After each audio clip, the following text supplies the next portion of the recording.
Hey guys, Dr. Eric Balcouch. We're back for another edition of Thyroid Thursday, and today we're continuing the series on how to improve your thyroid physiology and really how to improve your health and quality of life. This is the seventh installment, I think, in the series, yeah. And we've talked about dietary fitness, sleep fitness, respiratory fitness, emotional fitness, physical fitness last time. Today we're talking about habitual fitness. What is habitual fitness? So habitual fitness is the level to which your habits support your ability to adapt, self-manage, survive, and thrive in your environment. So what you do, what you say, what you believe on a consistent basis determines your reality, right? What those things are a reflection of who you are and who you become. So is your life full of bad habits and a few good behaviors? Or is your life full of really good, healthy habits and occasionally a few bad behaviors, right? So a lot of times people try and be perfect. I don't think any of us are perfect. I don't think we should try to be perfect, but I think we need to have a consistency in our life of good habits, good diet, good fitness, good sleep, good respiration, right? A higher level of fitness in each of those categories, because that's going to get most of us where we want to be. We want to be healthy. We want to have a high quality of life. And so your habits determine the outcome. So that's what today's all about. How do we evaluate that? How do we assess it? And what can we do to improve our habitual fitness? Well, one of the first things that Kelly and I talk about in the book is you have to have an idea of what do you do every day, right? And so one of the things we talk about doing is do a 3 days in your life. Like from the time you wake up in the morning to the time you finish your day, what do you do? What time do you get up? What time do you go to bed? What are your actions from the time you get up? What time do you exercise? And what do you do? How long do you do it for? Do you do it at the beginning of the day? Do it at the end of the day? Do you not do it at all? Do you eat food? What are you eating, right? What time do you eat? How frequently do you eat? Are you snacking a lot? What are you drinking? How many glasses of water are you drinking? You drink soda. How many cups of soda or glasses of soda or cans of soda, right? Kind of note everything you do over the period of a couple of days. And what you're gonna then do once you've written out like what happens over that 3-day process or 3 days of your life is to start looking at that 3 days of your life and take a look at, is my 3 days full of more healthy habits? Or is it full of more negative habits? Are those things that I'm doing on a consistent basis are they more in line with my health goals, my finance goals, my relationship goals, or are they really working against those things? And that's where you're gonna really, if you can do this, get an idea of, am I doing the things on a consistent basis that are actually gonna get me to have a healthier life, better thyroid physiology, better overall health. So once you do that 3 days in your life, that's step one. Two, the other thing I think is really helpful is to do an emotional scorecard. Just take one day and do an emotional scorecard. Like, are the things you're thinking, are the things you're saying, are the things you're doing more positive or more negative, right? Especially, like the things you listen to, are they more negative type things that create more angst in your system? Are the things you're saying more negative? Are the things you're saying to yourself more positive, more negative, right? Do an emotional scorecard. Put a check under the positive things, put a check under the negative things, and at the end of the day, you want to see if you're what might be creating some stress in your life. How do you talk to others? What do you listen to? And what do you say to yourself, okay?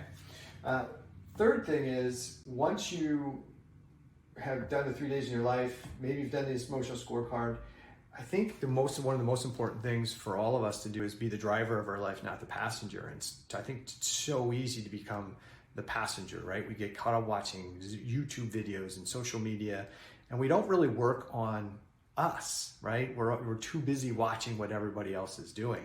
So one of those things in this third step is define your goals. What is it you want from your life, from your business, from your professional life, your emotional life, from your relationships, for your physical fitness, for your metabolic fitness? Like, what is it that you want? Because if you don't know where you're going, how are you going to get there, right? You got to know what you want, so that you can make a plan to get there. Once you know what you want, then the next thing is define your day. So don't let social media, email, TV shows, other people's issues or problems define your day. You define your day. Define what's important to you. If your health is important to you, then make sure that you're planning physical fitness and physical training into your schedule. I get up in the morning, I do cardio. It's just what I do. It's a habit. At the end of the day, I do strength training. It's just what I do on a consistent basis, right? I like to get up early. I like to be well rested. I typically get up earlier, and I typically go to bed early as well, right? So think about the things that you need to do from the start of the day to the end of the day that are gonna help you achieve your goals. Plan your day, and then the time that you'll find that, hey, if I want to look at social media, I'm going to block that time into maybe a 5 or 10 minute chunk in these time frames.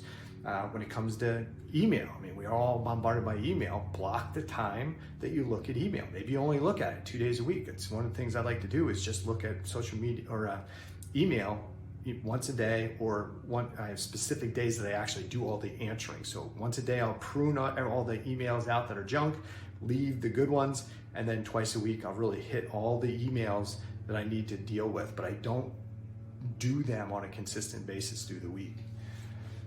So do those two things. Step 4, we call this a 60-day RPR. So this RPR stands for review your goals and your actions and your habits over the last 60 days. Like, have the things you've been doing help you start achieving your goals? If you're not getting to your goals and you're looking at your habits and your actions and you're like, these aren't helping, then you need to prune those things that have crept into your daily habits and your daily life, and get rid of the things that aren't helping you get to where you want to get. And then the last piece of this is replace. So if you're saying, hey, I am drinking way too much alcohol, remove that piece and then replace it with something. I'm going to drink more water instead of that. I'm going to do something else in place of the thing that you're eliminating, okay? And then the last step in this process is what we call an after action report. I think I got this from my brother, he's in the military. And so at the end of the day, one of the best ways to end your day is to take a look at what happened all day. And usually I'll look at this, I'll make a list of the things I need to accomplish that day, and take a look, how did the day go? Like, sometimes people are like so stressed out, like, oh, it's been a terrible day, oh, I didn't get much done. But how do you know? If you have your list of things that you needed to get done, and maybe you've got a list of 5 or 10 things that needed to get done that day, or you planned on getting done that day, you take a look at it. And what did I get done? How did these things turn out? If I didn't get it done, why didn't I get it done? Is it not important? Am I procrastinating, or some reason I'm not trying to get it done, or I'm not doing it? So look at the day. For me, if I've knocked off more than 50% of the things on my to-do list, I think it's a great day. It was a successful day because I accomplished more than I didn't accomplish, right? The other thing to consider is those things that are left on the list. How important are they really? If they're still really important in getting you to your goal, then you've got to ask yourself, why am I not accomplishing? What am I going to do tomorrow so I can get these things done, so I can have that, so they can help me achieve and meet my goals and reduce my overall stress and well-being. There's nothing worse than going to bed with this worry that you're not doing something you should be doing, and that thing that you're not doing, put it off, that does create a lot of stress on the physiology, okay? And then anything that you didn't get done, don't stress about it. Hey, I'm going to move it to tomorrow's list, or if it's not important, I'm getting it off the list, right? It's really not that important.